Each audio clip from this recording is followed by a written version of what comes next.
Hey everyone, figured I'd make this little video to kind of share some tips that normally, depending on how you think of them, will improve your competitive experience. But let's start with the most basic one of the reason you may not be climbing competitive. It's mostly because of you.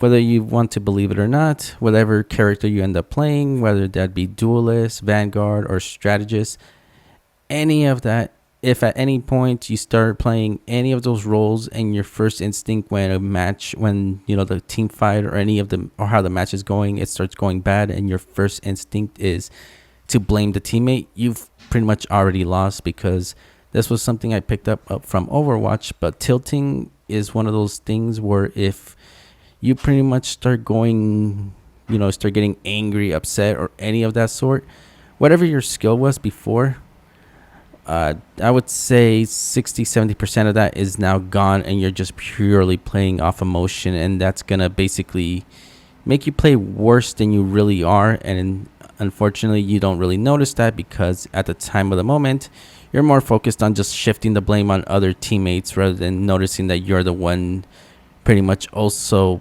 hindering your teammates' ability to even win a match. Another thing too, make sure you get used to the bindings. Whatever the bindings are for the game, if at any point you're like trying to use a specific ability and you mess it up, switch it around. Maybe there's like some kind of muscle memory that you're not aware of that could be making you play a little better. For example, with Spider-Man, Venom, and I haven't done this yet with Penny, I usually set the web swinging to L2, or for those on Xbox, left trigger, only because that's usually what I'm used to when playing the Spider-Man games, and that's honestly made it easier for me to pretty much web swing out of most situations. Otherwise, whatever the default one was, I end up trying to do that and I activate some random ability and die in the process. Speaking of weapon bindings, for those of you that don't know, Cloak and Dagger, I've actually set it to a little differently than what I'm used to. For example, the ability to switch between Cloak and Dagger, I have that to L2 or left trigger. That little orb healing ability, I have that set to L1.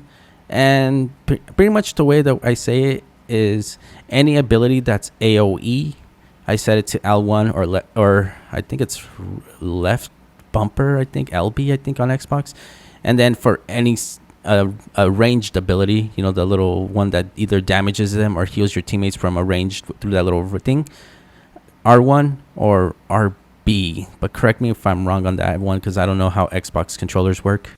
Another thing too, if you ever feel yourself not climb, say you have a favorite character but you're not climbing with them, remember there's over 33 different characters. There's nothing wrong with playing a specific character, not doing well, and then trying a new one, because you never know, you might think you're good with one character, but you're actually better with a different one. But yeah, I would say the biggest overall ones is focus on, make the settings the best you can, sensitivity, better frame rate, all that little stuff. But at the same time, the biggest one I would say is try not to tilt, because the second you start to tilt, that's usually when you're going to lose. So I would say the biggest tip I can give for those of playing competitive, pretty much keep your emotions in check, because the second those start to get in the negative, you're gonna be playing worse, like I mentioned before. And like I said, I'm not gonna be saying stuff like, oh yes, set your settings to this and you'll play better, or do this character. Pretty much competitive, everyone climbs at their own pace. But I would say the biggest thing I would think is, play how you're comfortable. Try to make every character adjust to your specific muscle memory and whatnot. You'll pretty much climb out of there if you start taking any of these tips. Not like on a pro level, but climbing from bronze to gold, I pretty much learned that as long as I kept a cool head, focused on what my teammates were. So if we were lacking heals, I would switch from whatever I was, maybe I was a vanguard or a duelist, and I would switch to a strategist to kind of help out. Remember, this isn't like Overwatch or anything like that. If you feel you need 3 supports to keep someone alive, then do that. You don't have to follow a specific meta, because again, this game is still new and everything. Play however you want, and hopefully you do climb in the process. Anyways, and hopefully these count as tips, and hopefully you enjoyed this video. Be sure to follow my Twitch, or just subscribe here, as I will be streaming on both when I get the chance.